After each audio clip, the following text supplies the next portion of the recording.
It's time for the cool stream. Welcome, Beer Horse.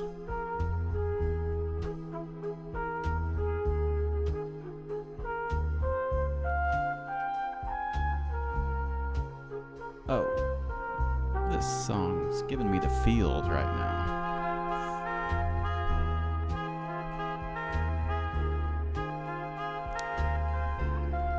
It's reminding me that it's time for the stream.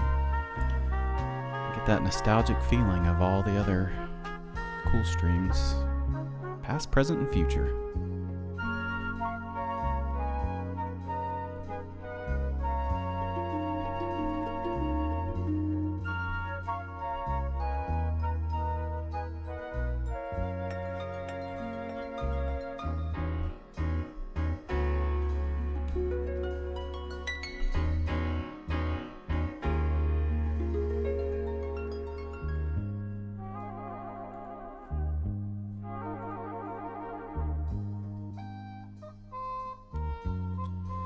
Yep. We're here. It's Saturday. We're ready to go.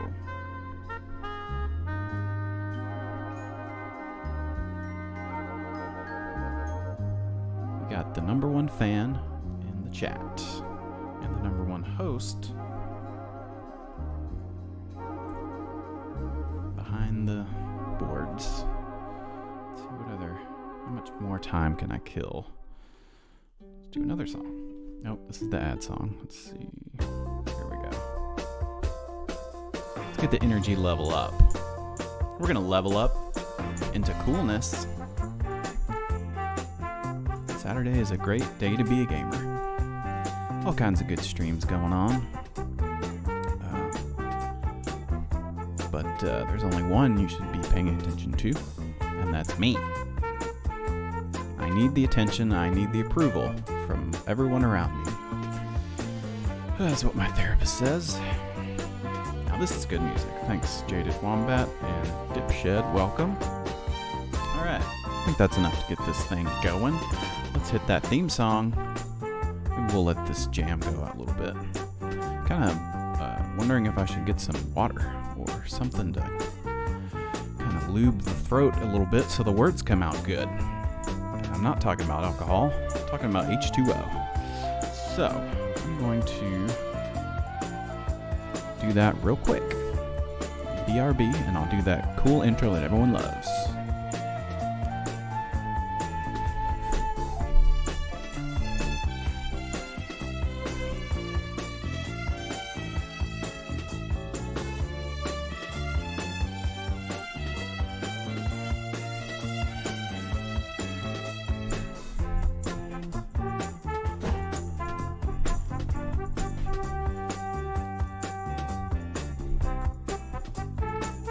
All right.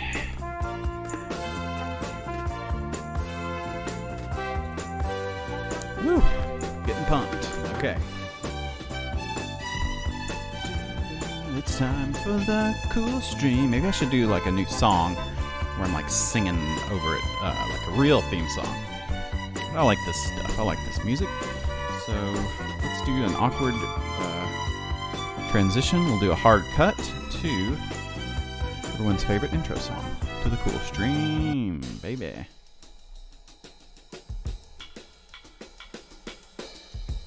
That's right.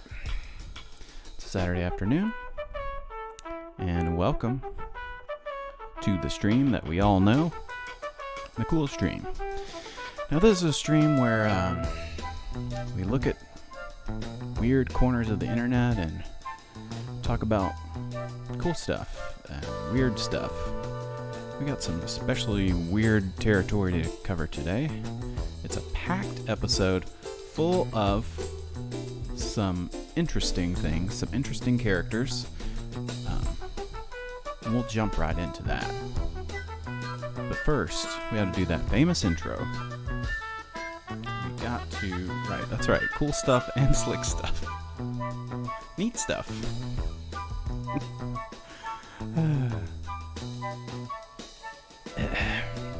So it's a Saturday afternoon, and it's time for the cool stream, everybody. Thanks for coming.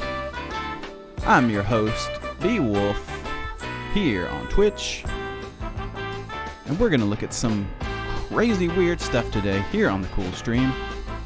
And thanks for watching, and thanks for listening, and thanks for following.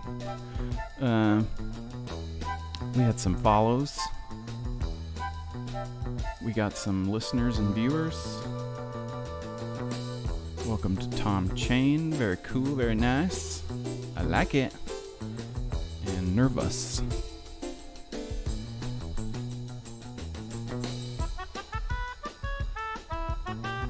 It's the cool stream. What else can I say? Except that, man, I'm excited about today's episode. I've been cramming my head full of crazy crap all week to bring to you a packed episode full of weirdness. Because it's the damn cool stream, so sit back, relax, get yourself a glass of Kool-Aid, and come join me, Beowulf, as we browse the web and we check out all kinds of cool, weird things. Oh, and we got some followers. Dipshed. We got Jaded Wombat. We got Nervous. Now where's my damn alerts? I'm already getting pissed. Those are cool. Let's see. I joined Seed. Hell The yeah. freaking Ghostbusters. We'll do all these again. Boom. Yeah. I Cool joined stream. Seed, not the freaking Ghostbusters. So, it's the cool stream, and you know, I'd love to jump into today's episode and hit you with the good stuff, but got to do some ad reads because we have some great sponsors on the cool stream. You know, we had some tough times with the sponsors from last episode. Some of you may have seen that. Some unfortunate incidents. Sponsor had to drop off. That's all right. We got some great sponsors. Like one of our favorites, Amici's. They got pizza, wings, and friends, and beers, and wings over at Amici's. Last episode, we went over to their Facebook and watched a cool video about leaving your Amici wing mark, which is a fingerprint of wing sauce. And when you go to Amici's and you munch on all those wings, and then you leave, you'll be leaving your mark all over the place. And people will look and they'll see those little orange fingerprints and be like, damn, that fool went to Amici's and he noshed on some good grub. And I know that because I see that wing mark. And, you know, just a little tip from me to you. Maybe get you some, one of those magic erasers or some Lysol pads and clean up those wing marks, folks. It's kind of gross.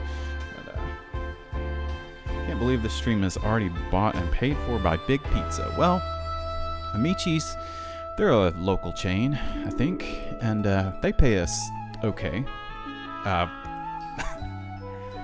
They pay us great. I'm already gonna mess up another sponsorship. That's not gonna happen. We love Amici's. They're great folks over there. Ask for the King Caesar salad.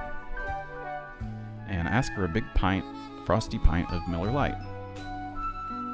You don't find friends at most pizza places. That's right. You'll find them over at the the City Perk. What is it? The Friends Coffee Shop. Perk City. Jesus.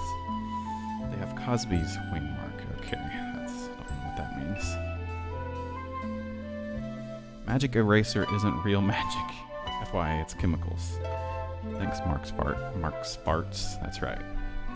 And we did get into some crazy magic last episode. Speaking of, we talked about the Hermetic Order of the Golden Dawn with David Griffin and Leslie McCade, and we saw their magic setup and got to see them do a Alpha Omega Jesus energy spell or something. That was pretty cool.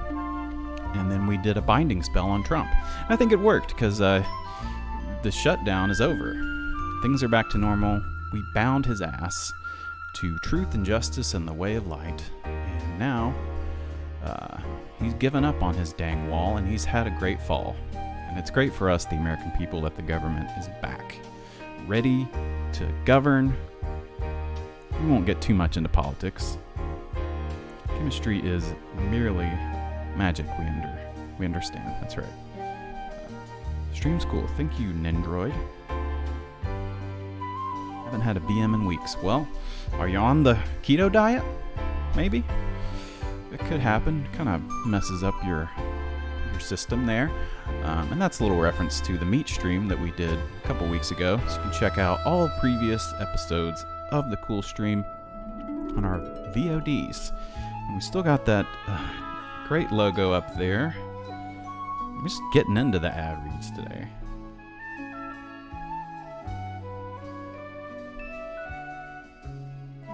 Trump's bound bowels. I'm a regular guy. Oh, Trump. We bounded Trump's bowels. Okay, yes, we did do that. He's on the damn McDonald's diet. Alright, so our next ad. About done with these dang ads, but you gotta do them. Okay, else you get in big trouble. Our next ad is for Mr. Food. Let me slam you with the over here in the chat. With the catchphrase that sums it all up over at Mr. Food. They got great recipes, great folks, and some good videos teach you how to cook good stuff. And their motto over there is, "Oh, it's so good! Whoa!" Mr. Food. Yeah. And today, actually, speaking of food, today might be the first episode of the Cool Stream where we don't talk about food. And I know that might blow your mind a little bit. You're thinking, man, this guy loves food. You can't not talk about it. He's crazy about the stuff. But today, whew, man, we're going to get into it. I hope you're ready. This music is perfect for... Hey, is there a Mrs. Food? I don't know. we'll find out. We might do another food stream here soon. Next week is a busy week for me. Got quite a bit going on, so I may have to do a stream earlier in the week, kind of a late night cool stream. Maybe do some best of. Check out foodhistory.com. Check out the Beef Row, baby. Check out Mr. Food, and just kind of hit up all those great websites from Cool Stream Past. Introduce some of our new viewers to that. So we might be doing that next week. I'll keep you updated for a midweek late night cool stream. But first, let's just get the hell into it. I'm going to creep your asses out with some real creepy, weird stuff. Now, our story today, how can I set the scene? Where was I going to start? Well, let's zoom out. I'm trying to tell a tale here for all the viewers, which is our setting today, the great state of Illinois. Now, when you think of Illinois, you think of Chicago, right? Windy City, the Big Bean, the big pizzas. There's that food again. What else is in Illinois? Abe Lincoln, right? He's from Illinois. There's a lot of good stuff there. Some great folks from Illinois. Maybe some viewers, I believe, are from Illinois. Another thing from Illinois is this, what we're talking about today. Empire State Building. Sufjan Stevens. Right, he's from there. Oh yeah, Illinois, the music album he did. We're going to talk about some wild stories from that state. And one story in particular involving a wild and crazy cast of characters. And it's all surrounding a famous cave in Illinois. And here we got pulled up Illinois caves.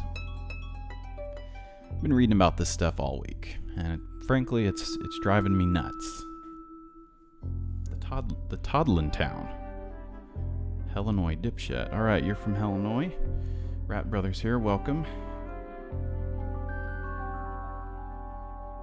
Tom Chain's from Illinois. I knew that. Randy's from Illinois. Where's Randy at? I think he would enjoy this. I think you're all going to enjoy this. So today's story, it's all about Illinois caves. And there's a lot of mythology surrounding this cave. The cave is located in southern Illinois. And what happened in this damn cave? Well, this website is going to tell us all about it here at the official website of Alexander Helios, Inc. Now, what is that? We'll have to come back to that. I can barely explain the mythology behind what they're talking about, but let's just jump into it. In spring of 1925, a local resident, Orville Lowry of Hickory Hill, in the southeast corner of Marion County, Illinois, was busy with his $2 removing rocks and debris from an area designated to be the family garden. So they're doing a bit of gardening here at the cave. And his eldest daughter, Fern, it's kind of a cool name, kind of a hippie name. I don't think they had hippies back then, in the 20s, they had flappers. Fern was 6 years old. She began exploring along the ledge of the ravine next to the garden pond.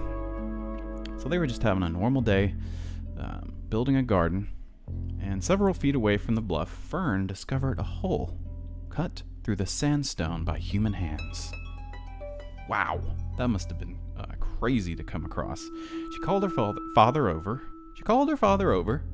to investigate the hole, which he determined was of ancient origin. Interesting. Nico is also from Illinois. Okay, I think I knew that.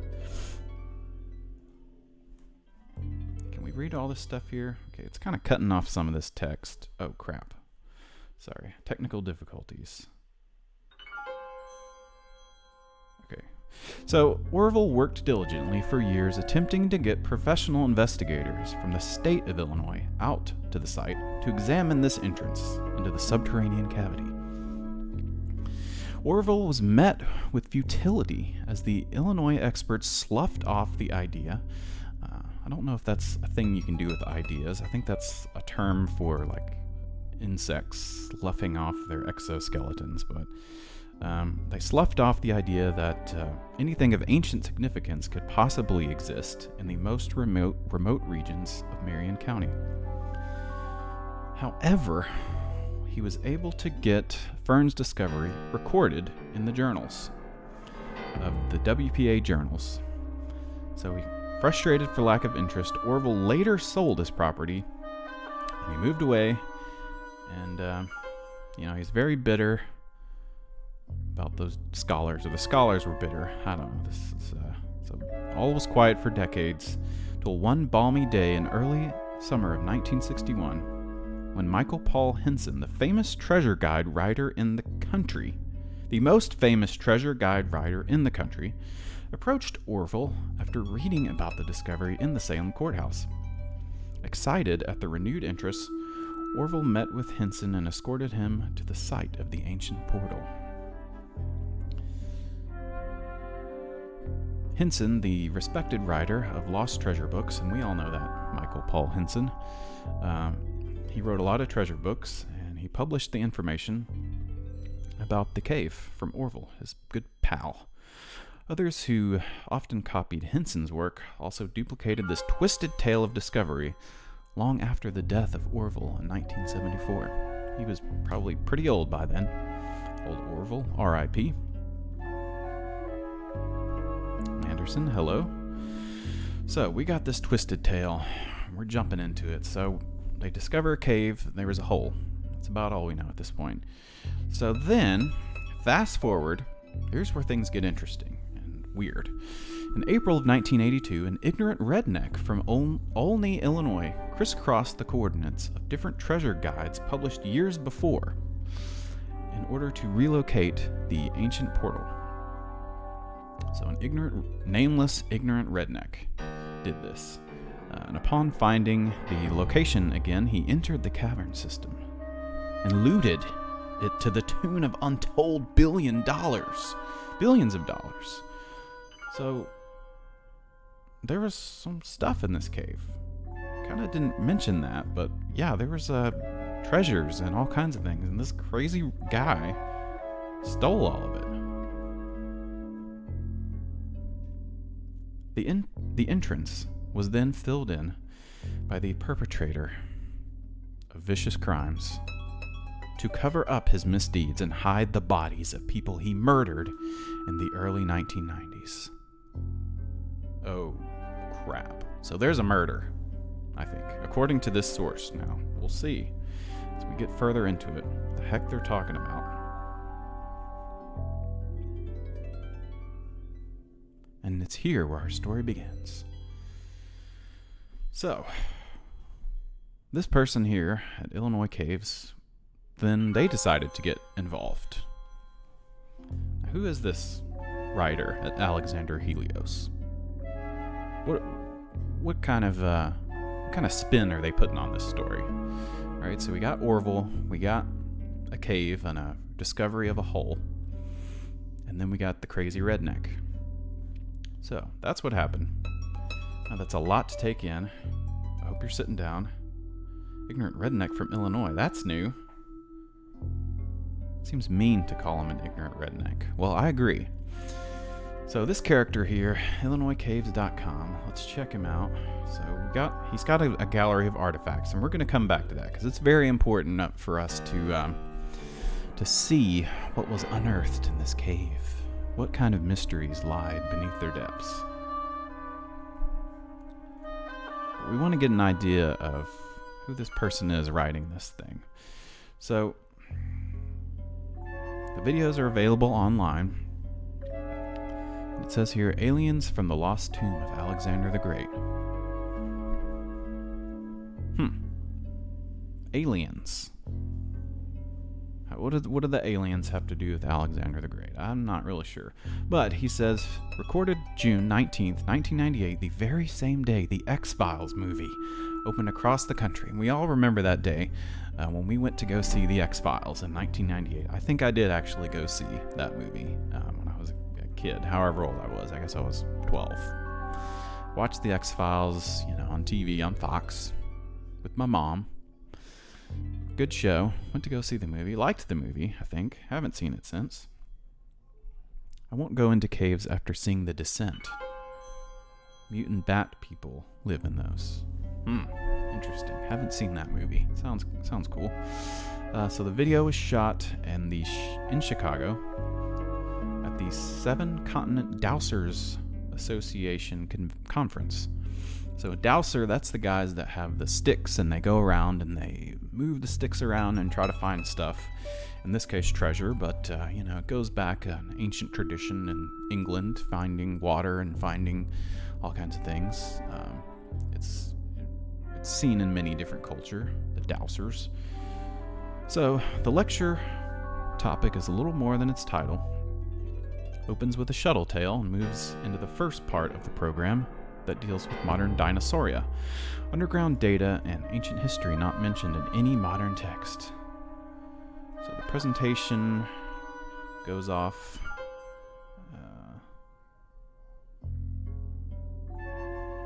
And he says here, as we have proclaimed in the past, many of the tablets from Alexander's tomb do not fall into the politically correct category. So what could that mean? Are they politically correct? Are they tablets of, stereotypical racist things? Or what does he mean by that? Politically correct. I'm not sure.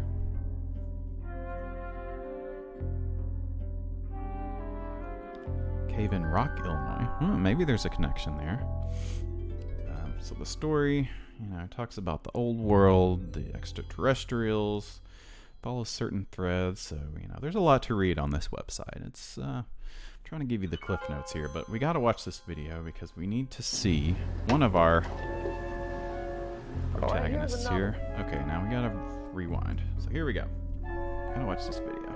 We're going to be introduced to the first character of this drama surrounding the caves. Here we go. Alexander Helios. I guess that's 1998.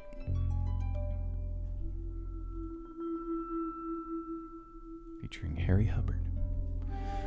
That's our guy. That's him. And we're going to get an intro from this other guy here first. Aliens? I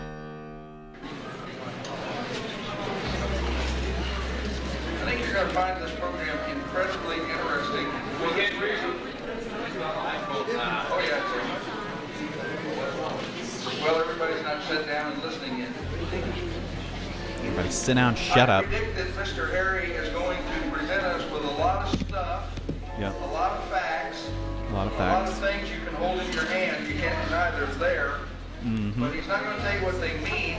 He's going to leave that up to you. He's not going to tell us what they mean, but that might be important to know what it means. And I'm having a tough time figuring out what all this stuff means. I've read all these crazy websites, but we'll see if we can get to the bottom of it. Lives in Florida.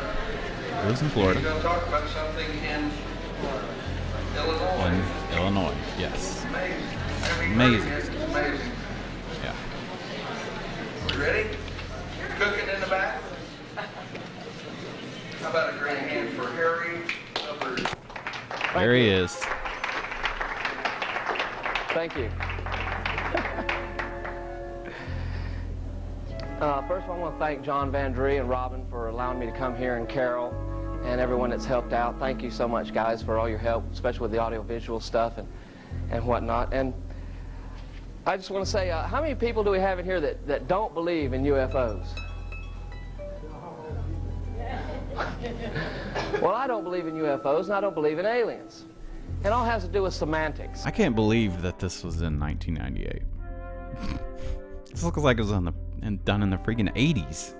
The crappiest camera ever, anyway. And I assume everyone that didn't raise their hand believes in UFOs. How many of you that believe in UFOs have read this many books about the subject? 1, 2 maybe? Well, I've read Couple all people. these books. He's read. And I don't He's claim well to read. know any If more you'll about if you'll UFO know one thing about this guy, he reads a lot, knows a lot of stuff. He's a bit of a savant, except instead of doing cool stuff, like music or whatever savants do, math and all that. He knows all about aliens and weird, makes up these crazy stories. UFOs or not, now they get real intricate with this or that. And I love books. Down in front, I call come on. myself a philobibliac. Okay. But then I found out later after I called myself that we're called bibliophiles, which means just a lover of books. So he calls himself a philobibliac. Which sounds close to, sounds like necrophiliac or something. Kind of a weird. It's weird that he wouldn't know what the word bibliophile. A lot of times you get into trouble anyway, reading just books. roasting this guy.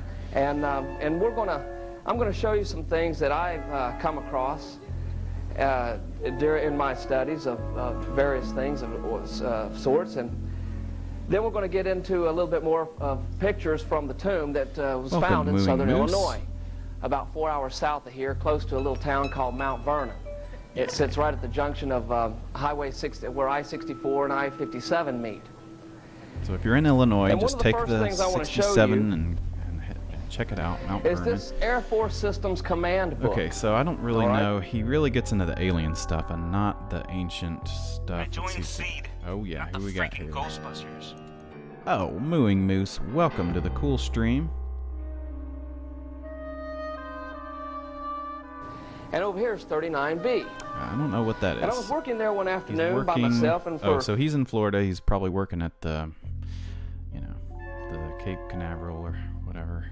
But in November of 1985, when I got this, there was a shuttle sitting right here at Okay, so we saw the 39B. shuttle. We saw some aliens. It was the out. first shuttle that was going up on that you. It's not a big thing for someone to go in and look at something. Oh, okay. So I just Okay. picked it up and borrowed it. Yeah. Spe- So he goes into alien stuff, and what we really want to get into is some of the Alexander the Great stuff.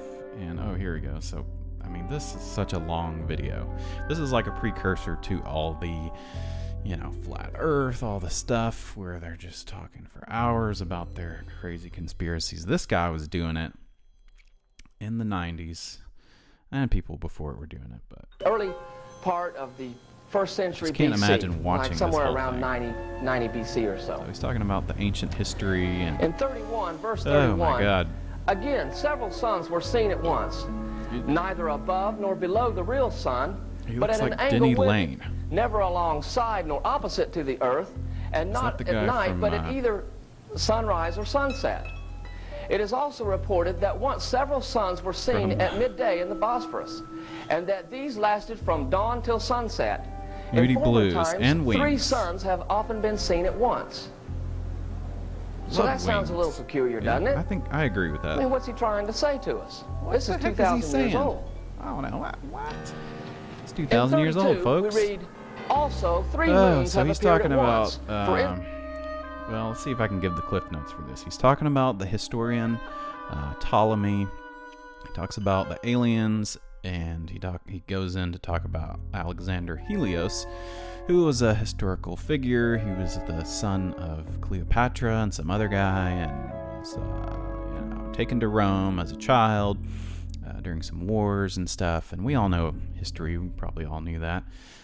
Anyway, so his theory is that the cave was an ancient tomb for this group of people who I guess were taken via the aliens. Alexander Helios taken to America and lived in America, and I guess they died there and had their tomb and filled full of golds and riches. And that's kind of his theory, I think. Again, I tried not to get too deep into it because it's just weird stuff. And also, he's got a book about it, and to get the full info, you gotta buy the book. So I didn't want to buy the book. I didn't want to watch the video. So long, but then he'll show you the artifacts. Now we're gonna look at these artifacts, but I'm gonna tease it first. So that's Harry. Here's his bio. Bibliophiliac, or whatever he said. There he is. He's a book collector. He's from Georgia. He's traveled. He likes history and electricity. he's still kicking around on YouTube, still doing videos. Here, this is kind of fun. His crazy gallery. All the photos were taken during MM3, so we all know what year that is. He's got a bird on his head. Denver, there he is in Arizona. This is kind of insensitive, but we'll just scroll past that. I'm going to assume that he's, on that, the crazy end of the spectrum for sure. Where did that rock run off to? This is him having a little fun. He's uncovering some stuff. And he's got his hat, his Alexander Helios hat. Always got to rep the brand. Here he is with some weird looking guys. His favorite people, Dr. Aeon and Dr. Robert Ghost Wolf. So no relation to me, but there he is. Those guys. And there he's on Celine Dion stage. So another thing you'll know about Harry, it's kind of in his pastime, in addition to looking for treasure, is does some music production. And we'll look at a video a little bit later of that once we kind of, we're going to get so deep into this crazy stuff. You're going to be sick of it. So I probably shouldn't say that, but you're going to love it.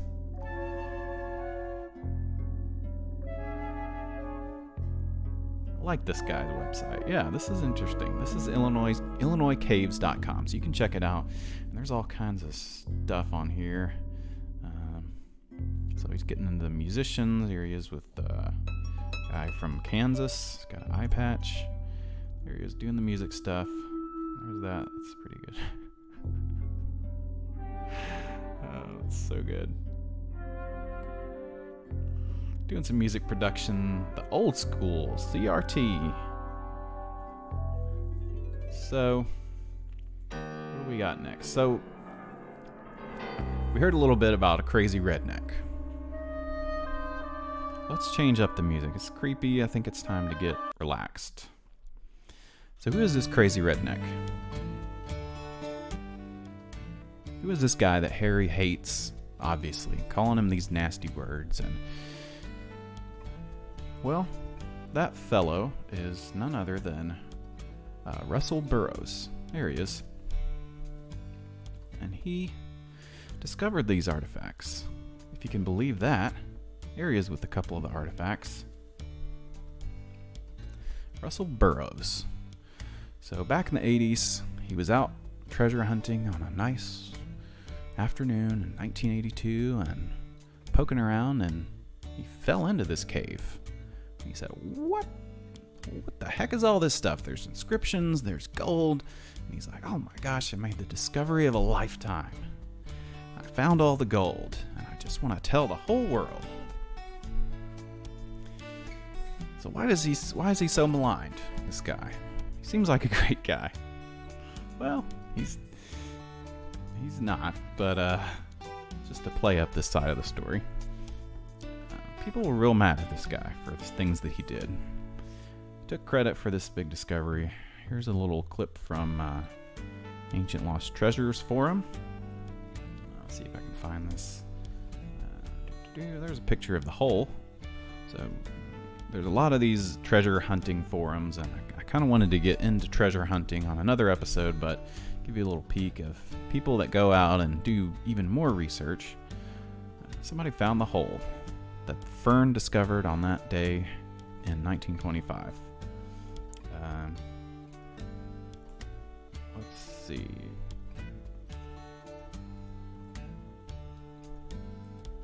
Doing a little search here for his name because I wanted to read this.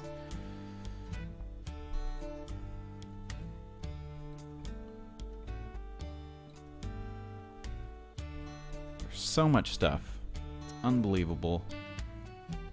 So this is from America Unearthed. This is a different blog, but he's quoting it here. This is Zelf on Ancient Lost Treasures.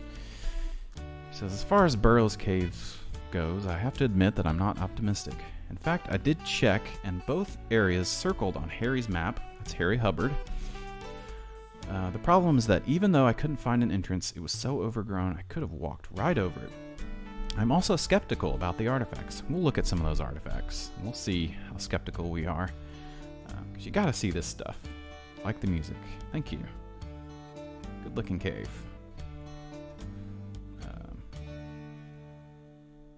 skeptical about the cave. There could very well be some that are real, the artifacts, but the fakes have polluted the whole collection, in my opinion.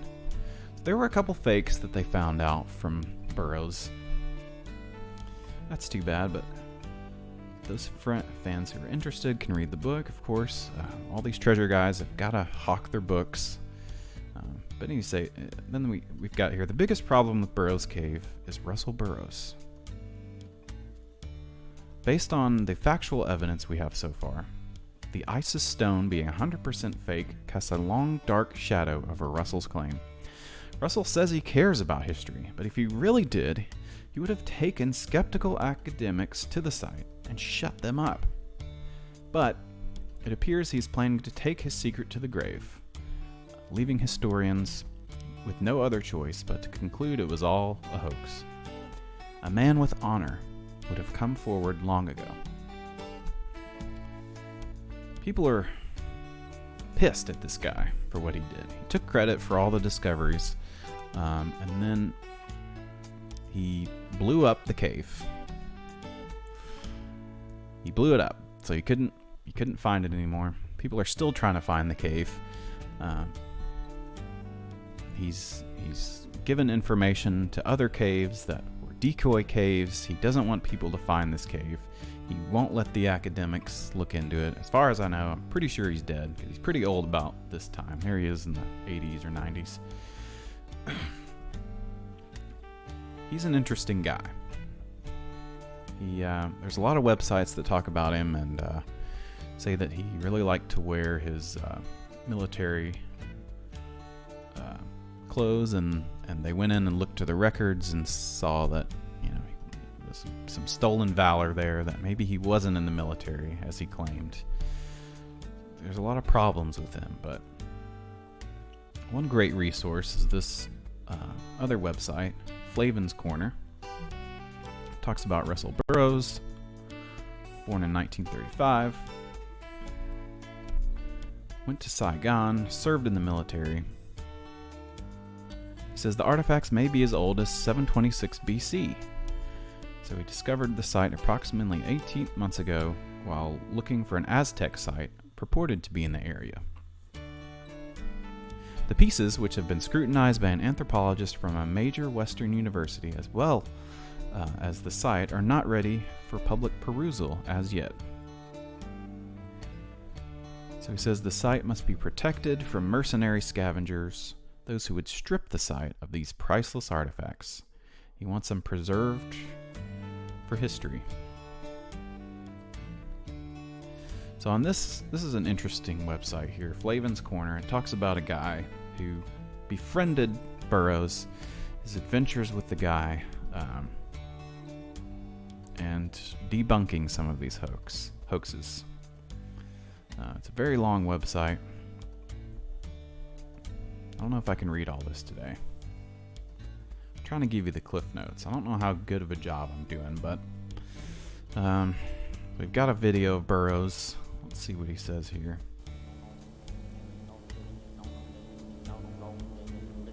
The Cave of Doom.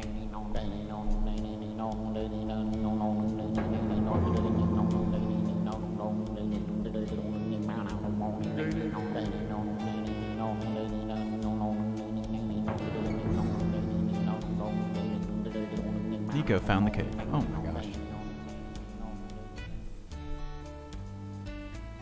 Let's see. Jaded Wombat. Treasure hunting. And the treasure I found was the friends I made along the way. That's right. Making the acquaintance of Dr. Joseph B. Mahan, who is the president of the organization shortened in terms to ISAC. That's the Institute for Study of Ancient American Cultures. Dr. Mahan has written a book. Oh, he wrote a book. Everybody's writing their damn books. Oh boy. I didn't really watch this video If you to see consider the info is on here, waterways, but we have the Mississippi River north. Yep. I'm putting you into the area where this cave is. Right? okay, he's going to tell us where it is. You have the Mississippi River north to the Ohio River, to the Wabash River, to the Little Wabash River, to Skillet Fork. Okay, so we all know where And those at a are. I certain guess I place can pull on up the a map. banks of Scale Fork, you're to within see. a quarter mile of this cave. So you have a direct waterway there. Now, the question is, how did these people how did they get here? I mean, Aliens? 7th century BC, well, my goodness, everyone knows that there were no seafaring people. How could they get from Africa or somewhere to the United States? Hello, DJ Foss. That's what a lot of people will tell you. That's not so. There was people called the Phoenicians. Mm-hmm. I want to tell you what, the Phoenicians had some big ships. Oh. Their biremes and their triremes Oh, were yeah, they very had some big large ships. So their theory is, that the damn Phoenicians or whoever, or the kings of Africa went and came over to the U.S. and were hanging out and making these artifacts and just weird stuff. We got some other writing here. This is from a blog of skeptic guy, Jason Colavito. He says, the Burroughs Cave, an ancient site that dates all the way back to 1982, when Russell Burroughs began hawking his artifacts in a faux Egyptian art style that he claimed to have found in an Illinois cave. When investigators from the Early Sites Research Society tried to pin down the location of the cave and its supposed wonders, they came up empty-handed. Burroughs refused to tell anyone where the cave is, despite regularly producing phantasmagorical new artifacts in a range of ancient styles. Thousands of artifacts appeared, and he asserted that $60 million in gold was buried in the cave, so he wouldn't let anyone find the cave. He blew up the cave at one point. Our friend Harry Hubbard tried to find the cave. He searched and he searched. He gave Burroughs hell. And apparently, according to him and in his book, he claims that Russell Burroughs held him at gunpoint and held him hostage for a little while. Apparently, Harry was a big pain in the neck for Burroughs, so he had to set him straight. The hunt for gold was heating up back in the 80s. And one guy hot on the case was our friend Flavin, Richard Flavin. He's got a lot of great writing on his website over at flavinscorner.com. A lot of columns. He hung out with Burroughs in the 80s, and he fell into the Burroughs cave, so to speak, and there's a whole lot of writing about his experience hanging out with Russell Burroughs and all the crazy stuff that went down with Hubbard. And as it gets into the 90s, the story kind of trails off, but these guys would keep in touch over the internet forums and harass each other, and so he's got a lot of pages and about these posts on these websites. Apparently Harry Hubbard would send emails to Flavin. He said, I got an email from that was signed HH. So I wasn't talking about Hulk Hogan. Hey, I got the ancient artifacts, brother. HH. No, it was Harry Hubbard himself, just harassing Rick. And Rick is a great guy. He uncovered a lot about Burroughs and another character in the story. Haven't yet spoken about, and Flavin. That's right, dipshit. Whew. This is a big story. I'm really blowing the lid off of this here on the Cool Stream. I hope you guys are following along. It's tough to keep all this stuff straight and explain everything. I might be in over my head a little bit. There's a ton of info. You can see this is a huge article about all of this stuff, and I couldn't possibly read it all. But Flavin, he was after another character in this story, a real bad guy, a real piece of crap. I don't like this guy. A man by the name of Frank Joseph. Let me jump between these tabs I feel like I'm on Minority Report, just jumping between all the tabs, trying to keep all this stuff straight. Frank Joseph. So who is this guy? Well, he's not a good guy. In fact, he was a Nazi, neo-Nazi, and Burroughs was associated with him. His name originally was Frank Collin, and he decided to go by Frank Joseph to kind of throw people off the trail. Well, this Nazi guy did a lot of bad stuff. He organized a rally to harass Jewish people in Chicago, and he assaulted people in the bad way. He went to prison, which is good. Glad that he went to jail. Can I get a flack of this song? This is some royalty-free music. Relaxing Guitar is what this song is called. And we need to relax while we hear this story, because it's troubling, dang it. Hearing about this Nazi guy, what the heck is his connection to Burroughs? He's not into that stuff anymore. Well, he went to prison. It's good that he went to prison, because he did a bad thing. Somewhere along the line, he met Burroughs, because Burroughs worked at the jail. So somewhere in that prison, they became friends. And when he got out of prison, Frank Joseph started the Ancient American, wrote some articles about the Burroughs Cave, the controversy. Here's his article, kind of a long, winding tale. So anyway, the Nazi guy gets out of prison. He changes his ways into being a treasure hunter, and he writes a book about it. The Lost Treasure of King Yuba, The Evidence of Africans in America Before Columbus. There's a picture of that there artifact. Isn't that cool? Doesn't that look just like the real deal?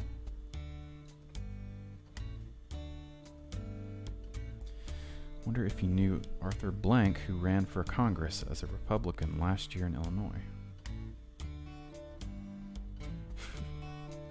Well, this is quite the controversy, this here Nazi guy. He was friends with Burroughs. He told him about the cave. I think he told him about the cave in prison. He said, hey, I think there's some treasures out there. You gotta go check this out. Because their paths had crossed there in that prison. And that's when Burroughs went out and found the artifacts, and old Frank took a new name after he got out of prison. He wrote about this thing, King Yuba.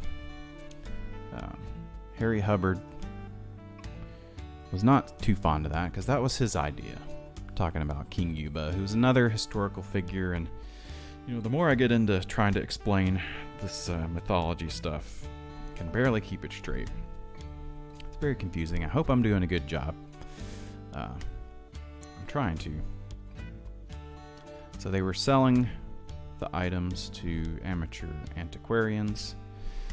That was mainly the big scam of the whole thing, is making the artifacts, selling them to these rubes, these people, Burroughs and the Nazi man. And Flavin was all along the way. He was investigating, trying to uncover, trying to pin this guy down, and I guess, get him arrested, send him back to prison, just to alert people that this neo-Nazi is out and about. He's hawking these treasure tales.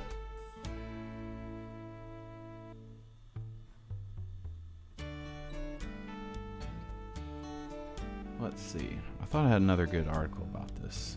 I feel like a crazy guy sharing all this weird stuff with everybody. Anyway, oh, here we go. Here we go. This is the one that'll explain everything. This is what you say when you're a total wacko and you're into all of the conspiracies. This is it. This is the one. This will break it wide open for everybody. I'm gonna do a copy and paste here, and this is on the same blog. The Burroughs Cave update. This is in 2014. So Rick Flavin emails this fellow here on the blog and lets him know that there's a new book, a textbook called The Lost Cities and Forgotten Civilizations. It was edited by these people, and it's a book for grades 7 through 12. Well, none other than Frank Joseph has an article in this book teaching the kids about, they examine the Egyptian pyramids, studying the astronomical implications. Evidence suppression and archaeological scandals are also covered, including Smithsonian's loss of Maya skulls. So it's just, letting the kids know that, hey, there's some piece of our ancient history that they're not telling you about. And so this Nazi guy had his writing, his article, in a textbook, which is pretty disturbing stuff, I gotta say. But once again, our friend Flavin was on the case. I'm trying to see, I think I have a link to the blog, to the book. Here it is. This is from Rosen Publishings. They published this damn molester and Nazi and all of his cool theories about... Oops, it's the same one. Man, I'm really doing a great job here. Fucking up. In front of a live studio audience. We've got the relaxing music, so the readers uncover evidence. They create their own opinions about mythical places such as Atlantis and Lemuria. They discover who built the pyramids and for what purpose, and they learn about the advanced technology of ancient cultures. In Lost Cities and Forgotten Civilizations, interest levels grades 7 through 12. So you could learn about ancient civilizations from a sex abuser and Nazi. That's pretty cool. And shout out to Flavin for exposing that. Really like this guy. He's got a great website. You can read all about Flavin and Burroughs and the Nazis. I don't think I can read all this today. I don't think anyone would want to listen to me rambling. Fucking up is the fun part. Thanks. So I hope I got all that straight. Oh yeah. So also, Hubbard and Flavin hated each other. Hubbard has an article about him. A video. I think he even has a video where he talks crap about him. So it's a whole conundrum, catastrophe. Another link we have here in Illinois are the crazy Mormons. Apparently, people who really liked buying these ancient tablets were people who belonged to some fringe Mormon groups. So that's how Burroughs and Hubbard making their money off these fake artifacts to the Mormons, who believed that ancient people lived in the United States with Jesus. They came over from Europe, and their prophet and savior, Joseph Smith, did something similar, found a cave, found some gold, and founded his religion. So we can see all the connections being made here. There's some other kooks finding tablets. There's a guy in Michigan who found some tablets who claimed to be the next Joseph Smith.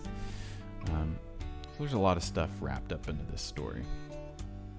And I hope I've given a great synopsis today here on the Cool Stream. I'm being lulled to sleep by this music, to be honest. So we're going to watch a video from Harry Hubbard talking about his music stuff, just to kind of cleanse the palate a little bit, and then we'll get into seeing some of these crazy artifacts. I've done enough blabbering, you know. We'll pause the music, because he's got some music of his own. He's a music producer.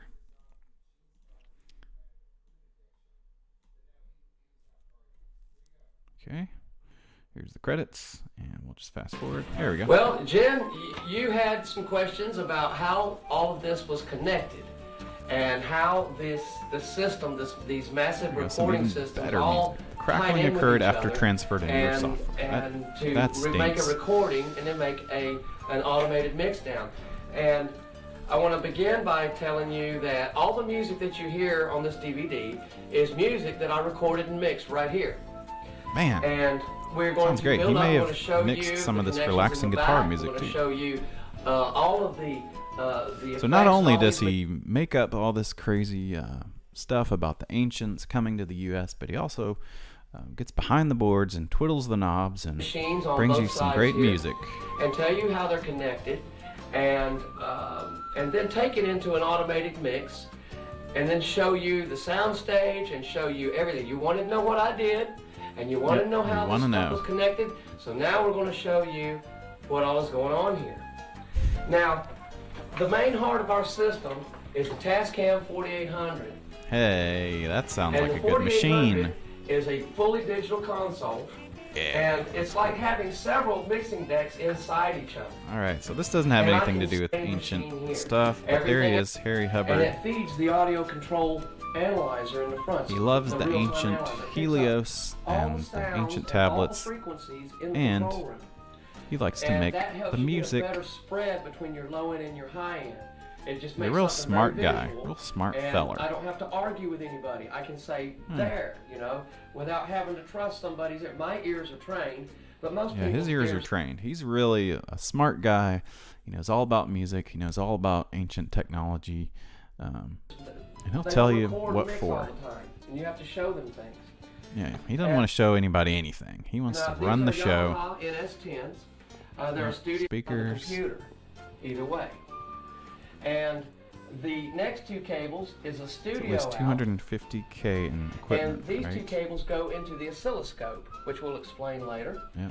And with the oscilloscope Is that some alien technology? piece Sounds of equipment crazy. That lets me see instantaneously if I lets have him any see, problems anywhere. Distortions, stuff. I have a drop signal or anything like that. Okay, what else? He's just doing These two cables here are the Ooh, analog some good output. music. And I prefer to go out the analog and into the digital interface, the Motu 2408. I choose to go into it with analog because I think it sounds better and Oh yeah, I agree. it has different sequences. There's a for monster turning on supply and turning unit. off. So all I have to do basically is just push one button and boom, Boom. everything powers up. All right. And of course, above that, This is a is good shot of him right here. this rack here. And first I want to show you just all these cables. These Yeah, conglomerates. tons of These are cables. AC cables, and we've got analog cables, Miles fiber of optic, cables. digital cables, MIDI cables, everything is in here. What else you got here? Do a couple of things with it. One, God, this sounds I awful. also use this Crackle for computer some to reason keep unknown. everybody in Well, check. that's The, tough for a guy who's talking all about his great musical knowledge. He's got some crackle on his audio, and I'm not talking about the Jerry Seinfeld's video streaming thing, Crackle, where you can watch comedians in cars getting coffee. The Tascam 122 has a tuning mode, and all I have to do is just burn an auxiliary This is, number 8 I mean, from the his mixer setup is legit. Is all I'm gonna say. I mean, I would love to produce, to do an album with Harry Hubbard behind the, screaming at me from behind the engineer, behind his engineer setup, telling me that I suck and I don't know what the hell I'm doing, but making it sound great because all of his music is on this video. Very Let's go easy. back here. And it's even yeah. got for people Now, who are really as long as we into get that it, crackle there's guys out. that make a lot of money that take those bad vocalists and run them through Ooh. this tabled grid and map each note that person sings throughout the song and makes it perfect. But to me, it makes it sound like a robot. It makes them sound like a He's cat. talking about auto tune. Most singers aren't perfect. They either have a good voice or a bad voice. That's And kinda it doesn't cool. really matter that they waver in pitch a little bit here. God, that's And that's the Antares. buzz That's what on I this use is outboard so computer for. pronounced. And that's the one that you saw the connections on the back over Yeah, here. we saw the And, connections. I blow it out once a year. Blow it Get all out. the dust out. Everything here gets broken down once Blow a it year up. and cleaned. All of the connections, all the machines. What get else? What else is he doing here? Yeah. What is this thing? And then I can make it. It can be set to very fast or extremely slow. I don't know what this thing is. Guess I should have skipped to the beginning of the explanation of whatever this. Great audio. Or fast. Either way. The oscilloscope. Yeah, I don't know really what that does. Well, what that does is oh, that here it left is. song off of this CD right here. Ooh, I like the candles. I think that's a good move. There we go.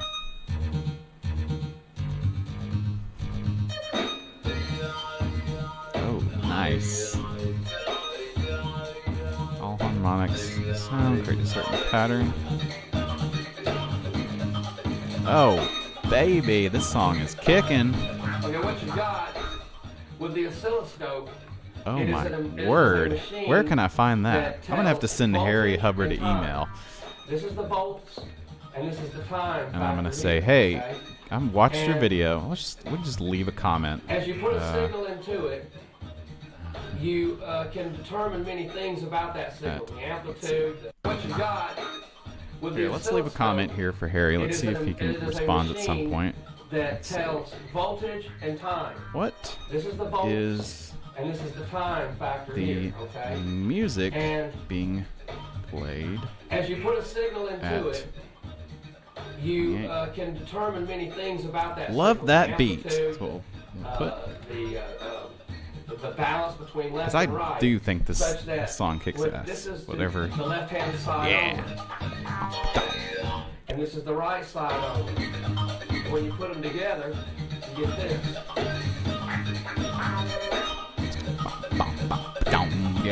And I can solo out any Here for the cool instrument I stream. want Welcome, to Pop and look at Deluxe. it. And I can see the wave Just shape, missed and I can my see rambling the about these distortion in there. crazy kooky So guys, and now we're between getting into the these good two stuff. machines, you are seeing with your eyes what we are hearing Yeah. in the control room. So how exactly he uses the oscilloscope, like Beer Horse said, and I'm not really sure what he's finding in the squiggles that's going to help him figure out how to make the music better.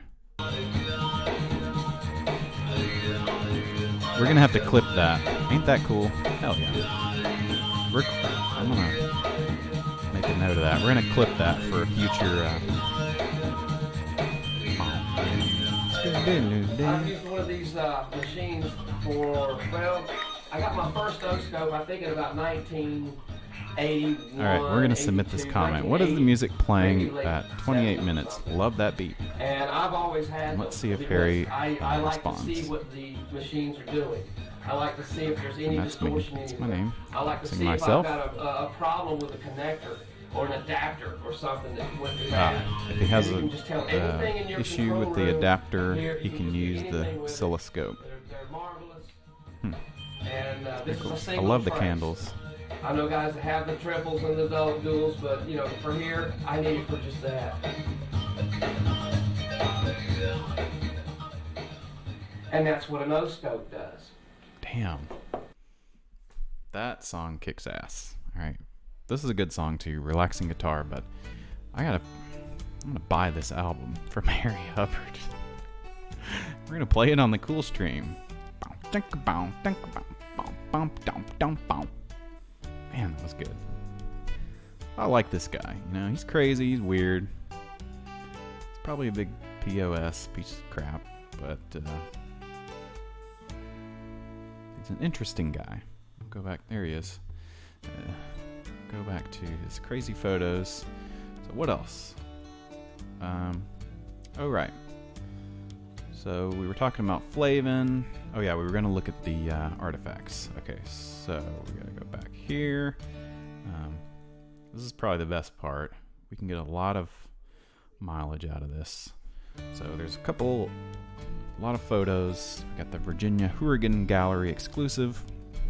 Another lady who took some photos of the artifacts. Let's check out some of these. So we got the gallery. Let's see, they were taken by Virginia Hourigan. It's only a fraction of her collection. So let's see, what do we want to look for? Let's check out, what do we want to check out? Snakes. Snake 1. There's a snake. So this is an artifact from thousands of years ago. brought to you by Alexander Helios, who came over on a boat with King Yuba from Africa. They had a grand old time hanging out in southern Illinois, and then they died, and they had a tomb full of these cool artifacts. There's Snake 2. There's the snake. Looks like a little fish. Let's see the other video. There's definitely some videos of Harry Hubbard explaining the artifacts. We're gonna have to look at that too. He probably does a better job explaining that stuff. There's another snake. Kind of a weird long snake, like a river monster. And there's a bird. This is the real deal. What else? Faces. Face 1. There's a happy face. Face 2. Ooh, kind of a disgruntled face. With the eye holes and the nose and stuff. This is pure craftsmanship from thousands of years ago. Face 3. Angry guy. I like that one. That's kind of cool. Ooh, and there's some kind of Aztec, South American design there. Kind of reminiscent of that. So I think they were all buds back in the day. You know, the Egyptians, the Aztecs, the Alexander Helios. They're all just hanging out, having a great time in Illinois. There's another one. Another face. Okay, so you kind of get the idea. Utensils. What kind of utensils we had? That looks like a salt shaker, maybe. Size of a dime. Don't tread on me.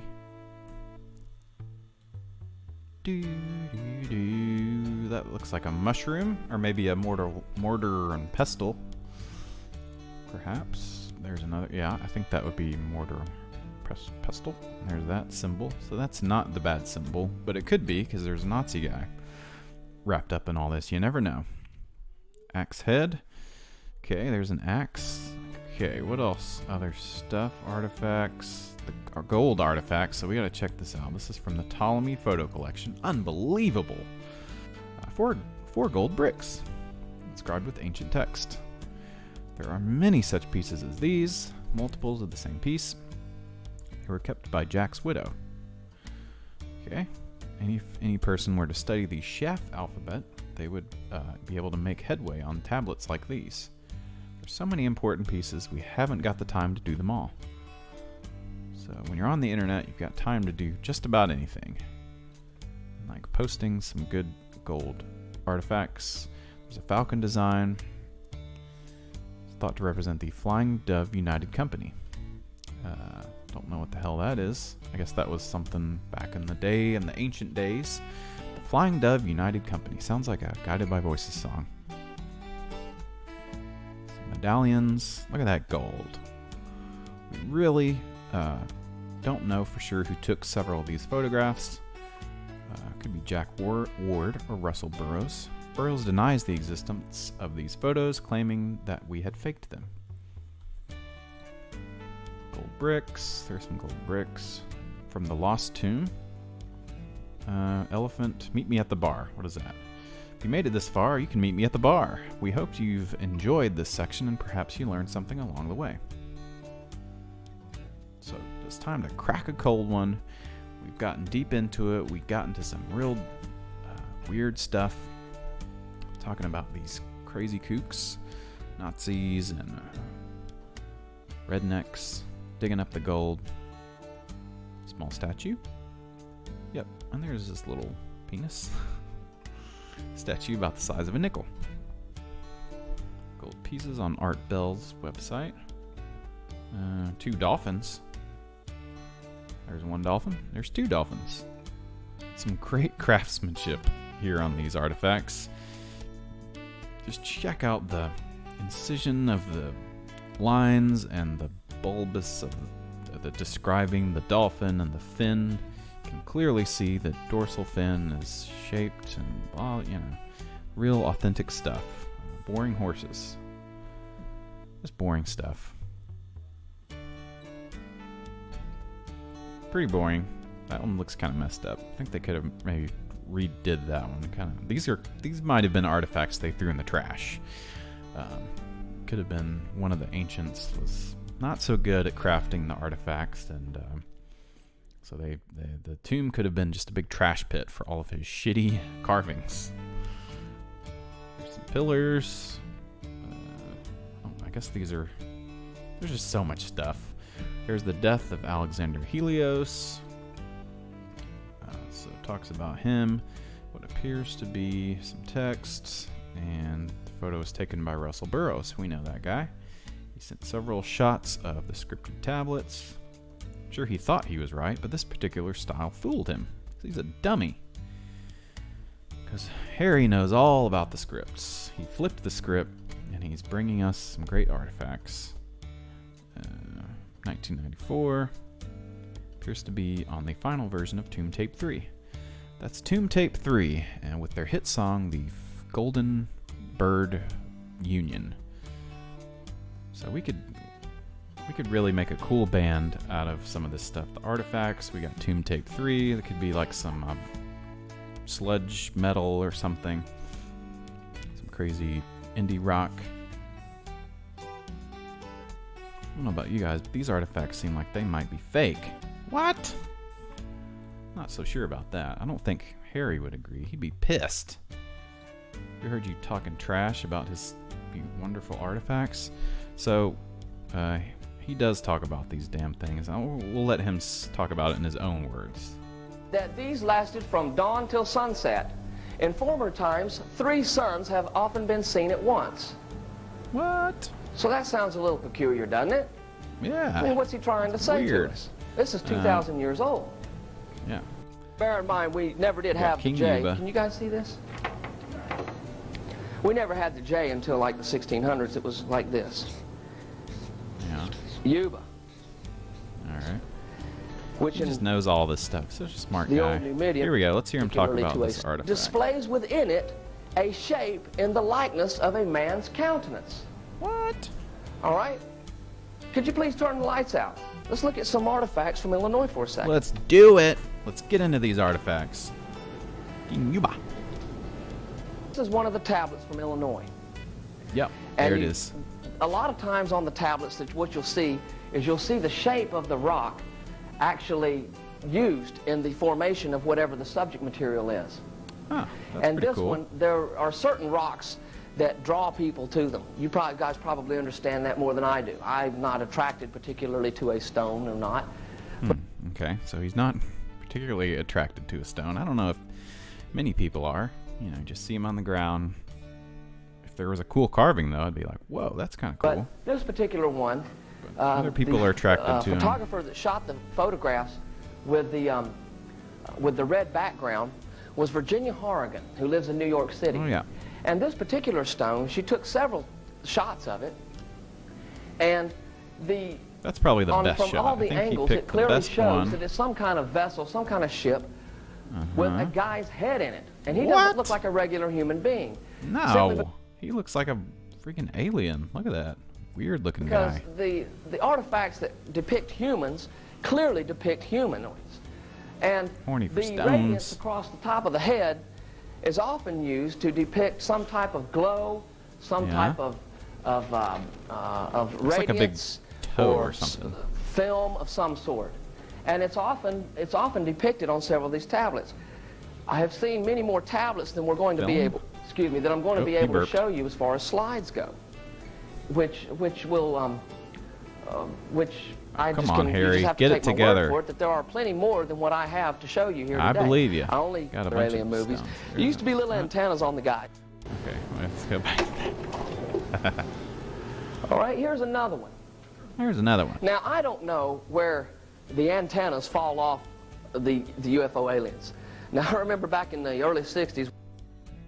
I don't know where the antennas fall off the UFO aliens. I'm not sure. I hope that the antennas. I guess they don't have antennas. When I was anymore. watching Yeah, Flash Gordon maybe and he's got some a of the point. other alien movies, there used to be little antennas on the guys. Maybe you Yeah. guys could help me out and let me know when the antennas broke off. But on this one here, Let's see. I'm gonna say about 1950, probably around the Roswell time, with the Greys. Not Grey's Anatomy. Greys from Grey's Anatomy. The Greys aliens and their anatomy being their antennas. They fell off. And they're like particularly, Now here they are. you can see inside it, very, very faintly, the stone is actually better than this one, but a circle with some type of helmet structure and the two little things coming out of it with the radiance on it. Now everybody else, no one knew what this stone was, and when I photographed it I didn't know, but since we'd had other tablets like this, it was obvious to me that it was some type of small craft that, that was used for some type of landing, and it clearly shows a window. And we're going to look at some more where the helmet is somewhat similar to what it is that we see here. Here in this UFO book, which I got from my dad. Okay. Now this is a legitimate dinosaur book. What the heck is and that? they are starting to show people very subtly reptilians of this type. You can go. Whoa. Okay, and this Right, is so all dinosaurs, that is and there. now he's getting into. And it goes on the other page to say that they that? found some type of bones that perhaps look like this. Holy. But here we go with this is a kid's dinosaur book. And there's some dinosaur rocks here. Pardon me? It's kind of weird. Elevated. We messed up the slide projector. All right, so No, I think we got these a are button some here, but if I dinosaur find it, we can stuff, and then he's test. going to But I can decode some ask of it. You guys here, as intellectually elevated as you are, what is that letter right there? What is that letter there? What is that letter there? What is that? What is that? What's that? What is that? The scholars in the world cannot figure that out. Colloquium. Muklok. I think that's what that says. That was pretty good. I'm going to watch that again. But then I'm going to give you which is a Latin word. Okay? Now, here, I can, the scholars just beat around. They could not decipher this. They had no idea what it says. But I can ask you guys here, as intellectually elevated as you are, what is that letter right there? What is that letter there? What is that letter there? What is that? What is that? What is What is that? that? What is that? The scholars in the world cannot figure that out. You've just spelled the world. I don't know what the heck that is. M-U-L-T, sideways T, O, some kind of weird K. What is that? He's trying to educate people here. The script written okay. as it You got reads. to flip the script, okay? as they say. It Read reads it from the left to the right. To the right. From the right to the left. the right, We call this yeah. bostrafeden. That's a Greek word that means by the way that the ox plows. All right? Okay. And it goes back and forth. And here Back we have and forth. Multoa. Just like and a cameo everybody in song. here got right. Congratulations. You should give yourself Sounds a like hand my for wife that. when she sees I left a beer can open in the All right, kitchen table. so- That's right. What is that?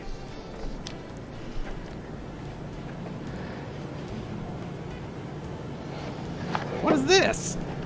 Sisto al Regipi. So here we've taken the archaic script on the tablet and we've put it into archaic Latin, which is heavily abbreviated.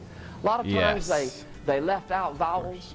You had to assume the vowel sounds Now, follow. when you assume, though, you make an ass out of you and me, Harry. Come on.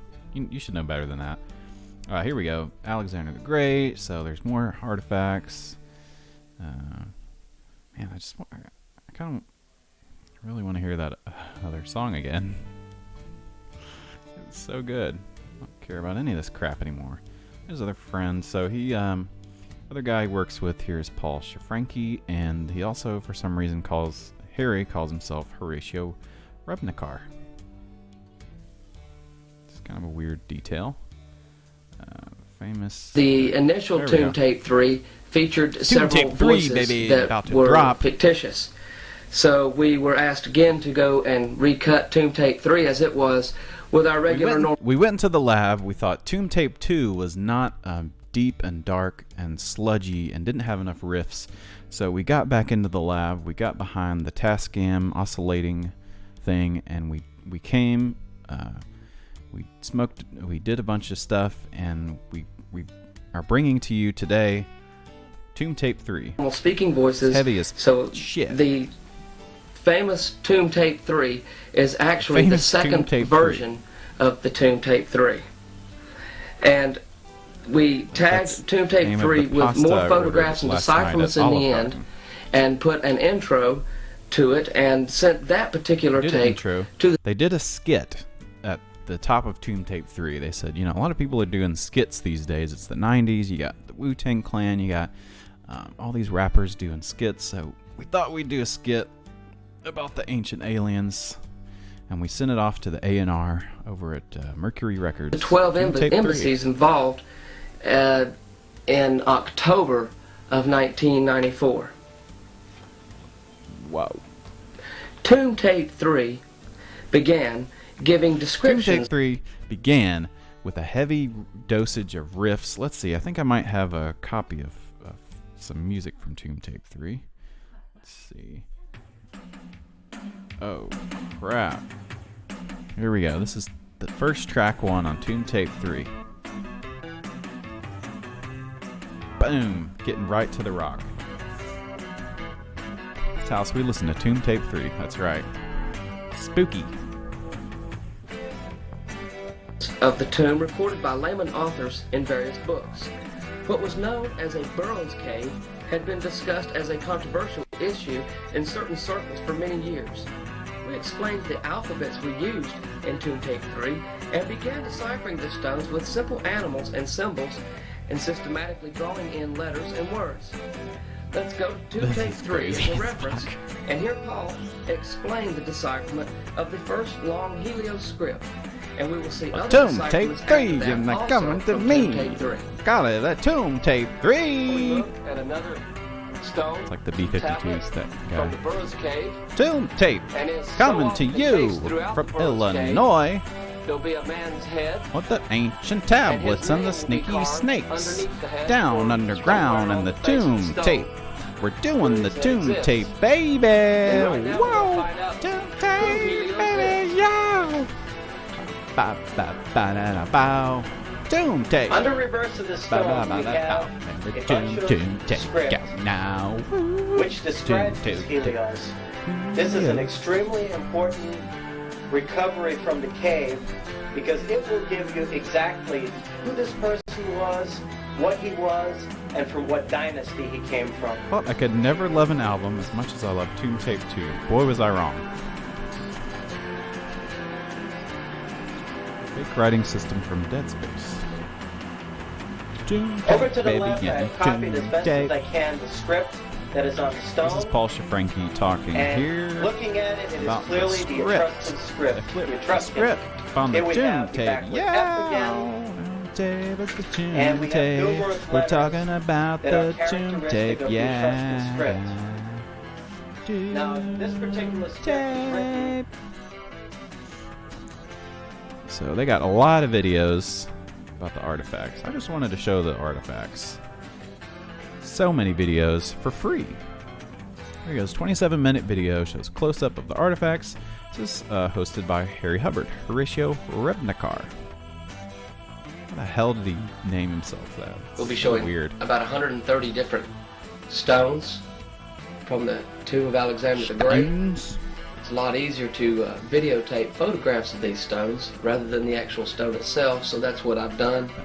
I'm going to start off by showing many lions, Yeah. birds, different animals. These pictures were Let's go check out taken the picture in of- 1994 and in 1995. And the soundtrack is being dubbed in 1996. Soundtrack, Tomb Tape 3. This peculiar black type of stone is called lavagna. It comes from a pit in Italy. There are several different color variations of this stone. This volcano in Italy, where the majority of it comes from, spewed out silt and so forth out of its mouth its ass. and into a lake. Where They brought all the sediments were stones. cooled. It's kind of a good idea when you're traveling from ancient Europe and a bunch of ships to bring a bunch of rocks with you and tablets that you can carve into. That makes a lot of sense to me. You want those stones to accurately represent where you came from. So if in this case Alexander, he came from Rome, so he wanted to bring a bunch of rocks over to the U.S. Smart move, I And say. this is what gives you the abundance of pyrite flakes, of fossils, that are embedded into the actual Lavanya stone. Some of the variations of this Lavanya are harder. There's a whale. Here we see a whale. A whale. See the other side It's of a this whale stone of a later. whale. There are several whales depicted boy. in the tomb. Horses, buffalo, you name it. Yeah, alright. So we're getting kind of silly and weird here on the cool stream, talking about the crazy ancient artifacts. So I wanted to leave us today. Oh, we're still doing Tomb Tape. Let's do some relaxing guitar. People love this stuff. Actually, I want to go back and hear the Oscillator song because it is really good. I hope that Harry Hubbard responds. If he does, he'll be the first to know. And we'll play some great music on the cool stream. Signal the amplitude, the balance between left and right, such that this is the left-hand side on. Oh yeah! Now this is Tomb and Tape. this is the right side on. This is Tomb Tape When you 5. put This them is together, next level shit. you get this.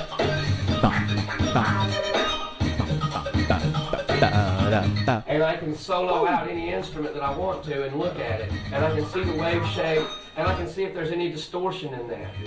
So between these two machines, you are seeing with your eyes what we are hearing in the control room.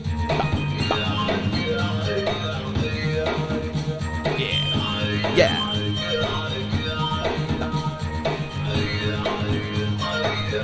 Ain't that cool?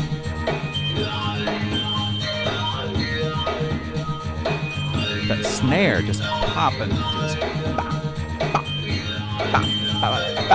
I've used one of these machines for. This might have to be the new I got Cool my Stream first intro. scope, I think in about 19. Harry will send me that MP3. 81, 82, We'll be 1980, bumping this shit all maybe night late long. 70s or something. Do, And I've always had do, them do, because do. I like to see what the machines are doing. I like to see. He likes if to there's get any in the distortion wires, so we heard all this I like stuff. to see if Damn, I've that's a got good song. a problem with the connector Ain't or that an cool? adapter or something that went through What is that. that? And you What is can that? tell anything in your That's the control room, oscilloscaper. You can just do anything with it. They're Do some marvelous. cool shit. And this is a single trace. Let's see. Let's I know overlay guys have some. the triples and the duals, but you know, for here, There are I many use artifacts that we that. cannot identify. This appears to be some kind of seal. See the little fin down there at the bottom. And that's what an O-scope does. And he has a very beautiful face. It's a very small stone, and the And face these just has some are my unusual control room headphones. character to Okay, it. sorry. It's getting weird. Ding. So, There's a cobra, what was I going to do? Well, which I was appears going to to try be to wrap up smiling, the show. It's kind of tough. But, I got juiced people there in up the ancient towards the world end. also just I kind of, the cobra had a smile painted across his face. to yeah, his he's a mouth. happy cobra. Here's the rear of him. There's the ass, the snake's ass. So I tried to really weave a tall tale about these crazy guys in their cave. I hope we're all on the same page. If you need to look into any more info, I highly recommend checking out IllinoisCaves.com. Let's see here. Beer Horse says that regretfully, Ptolemy Productions Inc. was dissolved in October 1998. Very sad. Well, now you can check out Illinois Caves, check out the videos. You can go to Harry Hubbard's gosh darn YouTube page. There he is. And he's got a lot of good videos, including the Tomb Chronicles, including the search for Thanksgiving, the Dead Sea Scrolls, Phantom Explosions, all kinds of stuff, and of course the studios. You can hear that great song, and I'll let you know if I can get some info on that musician from Harry himself. I'd be delighted And I felt to. that it was appropriate to put together a little update video. All right, so you can check that out. And so I wanted to leave us today back on Flavin's Corner. Our friend Rick Flavin, on his website, you can check that out to flavinscorner.com. You can read about the Burroughs Cave. He's got a lot of writings about Burroughs, about the Nazi. You can go down the rabbit. You can fall into Burroughs Cave, just like I did last week, and read a whole bunch of crazy stuff, and then you can hardly explain it to someone who is sitting next to you. You'll sound like a complete wacko, just like I did today on the Cool Stream. But anyway, Flavin, he exposes these hucksters. He breaks it down in his writings about Burroughs, and we really love this guy. But sadly, he did pass away a couple years ago. He was battling with some cancer. That stinks. The one guy really trying to stick it to the hucksters, trying to expose them for all they've been doing. He's no longer with us. But he's got this great website, Flavin's Corner. And he's got some of this, his Zen Rick-isms. I liked some of these, so I wanted to read a couple of these as we close out the show. And there's one, let's see if I can find it. Here we go. This is from May 5th, 2016. Birds have fancy plumes. Zebras are into stripes. Lions love their shaggy manes. The Numbian ibex has these huge horns used for fighting and flirting, and man has potato chips and canned beer. Of course, Mom Tara loves all her creations equally, but I suspect she admires the ingenuity of canned beer. As a matter of fact, a cold can of beer sounds refreshing right about now. I agree. Might have one after the cool stream, and I think you should too. Let's see, what other Zen-isms? Albert Einstein is famous for his remark, "God does not play dice with the universe." I'm okay with this. I just hope there are no other games God wishes to play. Marbles could be devastating.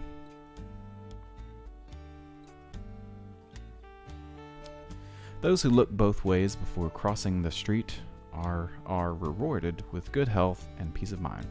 Those who don't look both ways often have to settle for a pair of crutches and a cast featuring signatures of people who don't like you. Sex with animals is sick, and you'll likely get a disease of some type. Sex with plants is too kinky and could stain the sheets. Sex with oneself is generally considered an onanism. Kinda sad, and a desperate cry for attention. Sex with others, as long as appropriate laws are maintained, is most often regarded as cool and fun, except when they are unconscious and wake up and call the police. So, that one's pretty bad. I forgot that ended in that way. At least plants will call the police. So, that was kind of not a great joke in there, but some of the other parts were funny. Yeah. This guy would kill on Twitter. Yes, I agree. In our medicated world, I wish there was a pill for unabashed jubilance. Yeah, I could get addicted to something like that, but the sheer elation would make it work. Could make it work. I think he's talking about CBD there.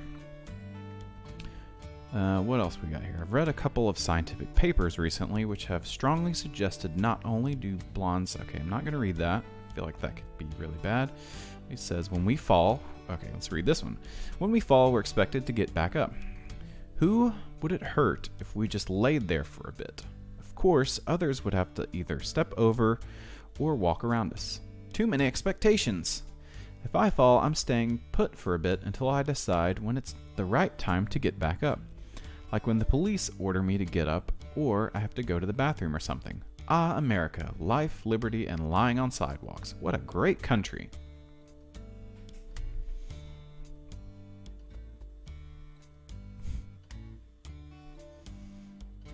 We add, subtract, multiply, divide, yet pay others to do our taxes.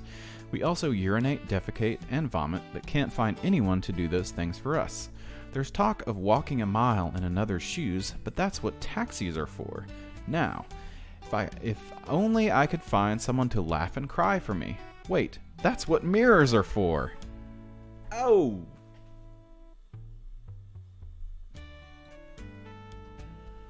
That's what mirrors are for. I'll drop a mirror in the chat for that. Oh, let's see. I was having breakfast and a little of my ketchup from my home fries touched my scrambled eggs. My waitress called the cops, and the judge said I was a public menace. I'm now a registered ketchup offender. This is dangerous territory. I have to show my paperwork at every restaurant I enter, and no ketchup is allowed near me at any time. First they come for your condiments, then they'll take your choice of soda. Guess I'll be spending a lot of time in my own kitchen. The fuck does that mean? So this guy got a lot of these Zen-isms. And some of them apparently are pretty not politically correct. But you know, we'll give him the benefit of the doubt because he's sort of the skeptic in this whole ring of kooks and hucksters and scam artists here in southern Illinois, trying to sell their gold and their ancient tablets to anyone who will buy them. They sell their books and their magazines. They always try to get one over on us. So, yeah, he sure does know a lot about sex crimes, and yeah. Maybe I'm starting to think a little bit differently about Mr. Flavin, and I won't say that he's the hero of the show, because, you know, he was friends with Burroughs. He may have been involved in some of this tablet stuff, and, you know, tried to kind of distance himself later on with some of his writing. I'm not really sure, so we're not saying any of these people are really good, or, I mean, we're saying the Nazi guy's bad for sure. I mean, they're all bad. Let's just leave it at that. All these guys are bad. Most of them are dead. The one bright spot, got Harry Hubbard. His great music. He's probably a big racist as well. Let's just hear that song. We'll go out on the song. Let's pause Control room that. headphones. They're AKG Love this song. K240s. And there's...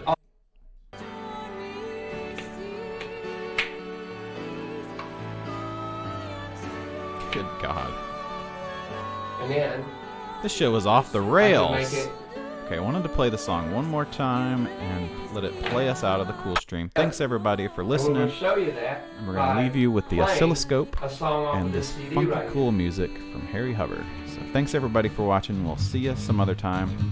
Meanwhile, have a little dance to this great song, the Cool Stream theme. Thanks everybody.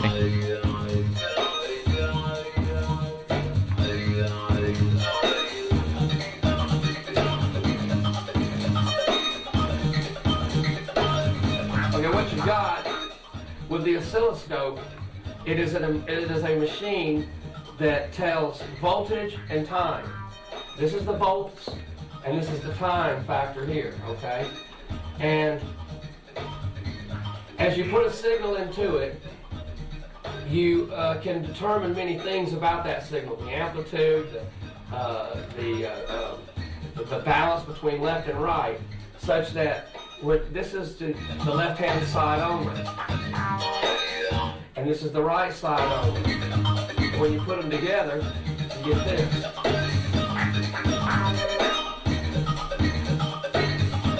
And I can solo out any instrument that I want to and look at it, and I can see the wave shape, and I can see if there's any distortion in that.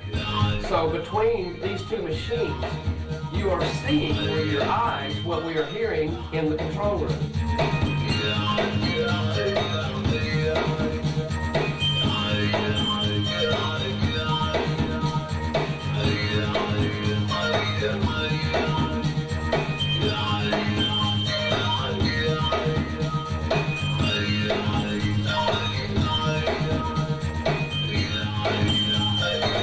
I've used one of these machines for, well, I got my first oscope, I think in about 1981, 82, 1980, maybe late 70s or something. And I've always had them because I like to see what the machines are doing. I like to see if there's any distortion anywhere.